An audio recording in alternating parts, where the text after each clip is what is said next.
ஏன் இங்க இருக்கக்கூடிய தாய்மொழிகள் அறிவை கொடுக்கறது இல்லையா? இப்ப தமிழ்லயே பாத்துக்கலாம். கொடுக்கலை. இல்ல இங்க இருந்துதான் ஆங்கிலமே பிறந்தது. தாக்கு அட்டாக்குன்னு பைத்தியக்காரன், அவன் ஒரு கல்லுக்குடிக்காரன்.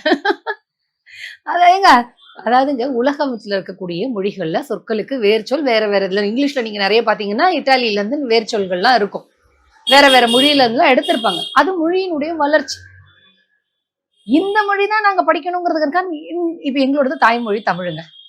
ஆங்கிலம் கற்கிறதுனால எங்களுக்கு வந்து ஒரு உலகளாவிய அறிவு கிடைக்குது. நாங்க இன்னும் இன்டர்நேஷனல் லாங்குவேஜ் கூட கத்துப்போம். ஜெர்மன் கத்துவோம், அரேபியன் கத்துவோம், சரிங்களா? பல மொழிகள் நாங்க கத்துப்பதற்கு தயாராக இருக்கிறோம். இந்தையும் சமஸ்கிருதத்தையும் நாங்க திணிக்காதன்னு சொல்றோம். இங்க யாரையும் நாங்க கற்றுக்க கூடாதுன்னு சொல்ல வரல. திணிக்காத ஏங்க, அவ்வளோ ஒரு நல்ல மொழி, அதுல வந்து அறிவு கிடைக்கும் அப்படின்னா நீங்க ஏன் சமஸ்கிருதத்தை எல்லாரும் படிக்க கூடாதுன்னு வச்சிருந்தீங்க? வேதத்தில் அவ்வளவு அறிவு புதந்து இருக்குன்னா ஏன் அந்த வேதத்தை எல்லாரும் கற்க கூடாதுன்னு இன்ன வரைக்கும் வச்சிருக்கிறீங்க?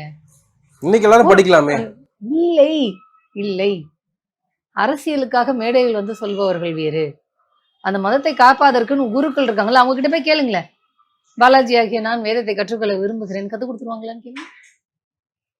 அப்போ அரசியலுக்காக இவங்களுடைய இந்த பச்சோந்திகள் உருவத்தை மாற்றிக்கொண்டே இருப்பார்கள். நான் அதனாலதான் சொல்றேன், நம்ம வீட்டுக்கெல்லாம் வந்து அவங்க வந்து புரோகிதம் பண்ண மாட்டாங்க. இப்ப பண்றாங்க. ஏன் பண்றாங்க? பிழைப்புவாதம், அரசியல், அதிகாரத்தோடு ஒட்டி இருக்கிறது அப்படிங்கிற பல காரணங்கள் அதுக்கு இருக்கு. இவங்க சொல்லக்கூடிய ஹிந்தியும் சமஸ்கிருதமும் எங்களுக்கு எந்த பெனிஃபிட்டும் இல்லை. அறிவியல் பூர்வமாக சிந்தனை திறனை வளர்க்கிறதோ, என்னை வந்து ஒரு பரிணாம வளர்ச்சி அடைவதற்கோ, என்னுடைய அறிவியல் சிந்தனை வளர்வதற்கோ அந்த மொழியில் ஒண்ணுமே இல்லை. இந்த நாட்டுக்குள்ளேயே இருக்கக்கூடிய ஒரு மொழி, அதை கத்துக்கிட்டு போகக்கூடாதா அப்படின்னா எங்களுக்கு விருப்பம் இருந்தா கத்துப்போம். அது என்ன நீ ஸ்பெசிபிக்கா அந்த 2 மொழியை மட்டும் தூக்கிட்டு வரேன்னு நான் கேட்கிறேன்.